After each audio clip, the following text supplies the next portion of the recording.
आपको बता देना चाहते हैं कि ईशान किशन और श्रेयस अय्यर को बाहर क्यों किया गया। हालांकि अगर बात करें ईशान किशन को बाहर करना चल सकता था, लेकिन श्रेयस अय्यर को बाहर करना, इट इज ए फेयर। हाँ, हम आपसे पूछते हैं क्या ये सही है? क्योंकि अगर बात करें तो ईशान किशन साउथ अफ्रीका दौरे के जब उन्होंने कहा कि मेंटल फटीग हो गई है, और उसके दौरान जब पता चला कि वो दुबई में पार्टी कर रहे हैं, और उसके दौरान उनकी चर्चाएं काफ़ी ज़्यादा तेज हो गई, और वहाँ के आने के बावजूद भी उन्हें नहीं देखा गया कि कोई रणजी ट्रॉफी खेलते नजर आए, क्योंकि उन्होंने बताया था कि हम मेंटल फटीग हो गई। और बेसिकली अगर बात किया जाए तो थे या नहीं थे उसके बारे में काफ़ी ज़्यादा हम नहीं जा सकते, लेकिन जो ये पता चल रहा था कि वो ठीक ठाक थे, फिर भी बीसीसीआई को मिसगाइड कर रहे थे, और उसी वजह से बीसीसीआई ने ये बड़ा फैसला लिया था और उनको बोला था कि आप थोड़ा सा हमारी बातों को मानिए। लेकिन जब उन्होंने उनकी भी बातें नहीं मानी, फिर ईशान किशन को जिनको मौका दिया गया, वाइस कैप्टन बनाया गया और साउथ अफ्रीका दौरे पे गए, उन्होंने अर्धशतक भी लगाया, वर्ल्ड कप में हमने देखा था। और ईशान किशन की बात करें तो ईशान किशन का जब फर्स्ट डेब्यू मैच हुआ था तो वहाँ पे उन्होंने दोहरा शतक लगाया। वर्ल्ड कप में खेलने के बावजूद भी, वाइस कैप्टन होने के बावजूद भी, ऐसे दो खिलाड़ियों को जब कॉन्टेक्ट से बाहर कर दिया जाता है तो कई फैंस ने कहा बाबू ये ऐसा ही है,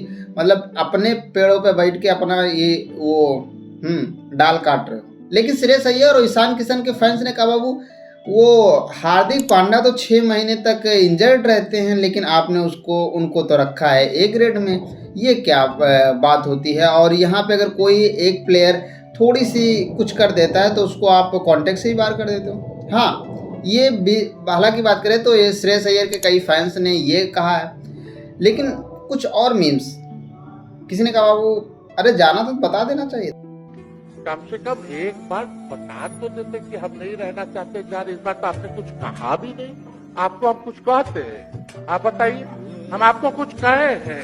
कितना अच्छा हम लोग बातचीत करते थे, हर चीज करते थे। लेकिन अब चलिए ठीक है, अच्छे पल को तो हम जिंदगी भर याद करेंगे, सुजोग को रखेंगे, उसमें हमारे मन में कोई खोट नहीं।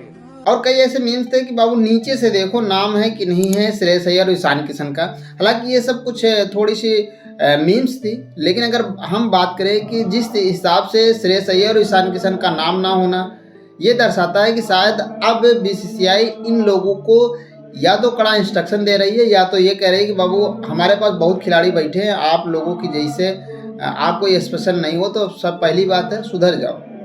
और जब ऐसे खिलाड़ियों का, जहाँ पे चहल जैसे लोग जो आईपीएल में टॉप विकेट टेकर रहते हैं, धवन जैसे लोग, इसके बाद अगर बात करें भुवनेश्वर या बहुत सारे खिलाड़ी, जो उनको कॉन्टेक्ट से बाहर कर दिया जाना या नहीं होना, ये दर्शाता है कि इंडिया में कंपटीशन इसमें बहुत है और वहाँ पे सरवाइव करना बहुत डिफिकल्ट है। लेकिन अगर मौका मिल रहा है तो आपको बीसीसीआई के इंस्ट्रक्शन को मानना पड़ेगा, क्योंकि बीसीसीआई ने कहा कि बाबू आपको रणजी ट्रॉफी खेलनी पड़ेगी, और रणजी ट्रॉफी खेलेंगे उसमें प्रदर्शन अच्छा होगा तो सीधे आपको हम पिक करेंगे।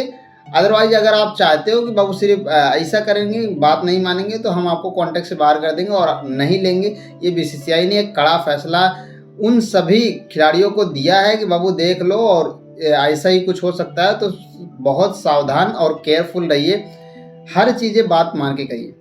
कई लोग तो ये बता रहे हैं कि अगर इस तरीके से बीसीसीआई ने जो कड़ा फैसला लिया है, शायद ये T20 वर्ल्ड कप से भी मिस आउट हो सकते हैं, मे भी, क्योंकि चांसेस नहीं हो सकते कि बहुत सारे, क्योंकि अब ऋषभ पंत भी कम बैक कर रहे हैं, क्योंकि ऋषभ पंत की वहाँ पे 5वें 6ठे नंबर पे विकेट कीपिंग और थोड़ी सी बैटिंग ऑर्डर कम पड़ रही थी। तो मुझे लगता है कि अब ध्रुव जुरैल भी हो सकते हैं या तो ऋषभ पंत हो सकते हैं, क्योंकि ध्रुव जुरैल को हमने देखा कि जिस हिसाब से उन्होंने एक बेहतरीन पारी खेली थी, मैच विनिंग पारी खेली थी, तो वहाँ पे ध्रुव जुरैल की भी चांसेस हैं, शायद में भी हो सकते हैं। बट क्या ध्रुव जुरैल को सी ग्रेड में मौका दिया जाना चाहिए था? ये हमने सोचा कि आपसे पूछ लेते हैं। और दूसरी चीज़ है, क्या बीसीसीआई ने जो कड़ा इंस्ट्रक्शन लगाया है ईशान किशन और श्रेयस अय्यर के ऊपर, क्या ये सही है? क्या लगता है कि श्रेयस अय्यर के एक मैच, उन्होंने अभी हालांकि बात करें तो उन्होंने कहा कि हम रणजी ट्रॉफी मुंबई से खेलने के लिए रेडी थे, लेकिन वहाँ पे उन्होंने नहीं गए, वहाँ पे मुशीर खान ने एक शतक लगा दिया और उसी वजह से सिर्फ एक मैच से उनको बाहर कर दिया गया कॉन्टेक्ट। बाकी आप हमें बताइए, क्या बीसीसीआई ने ये सही किया है? हाँ, कमेंट करके हमें ज़रूर बता दीजिएगा। और अभी तक आपने वीडियो को लाइक एंड सब्सक्राइब नहीं किया तो ज़रूर करिए।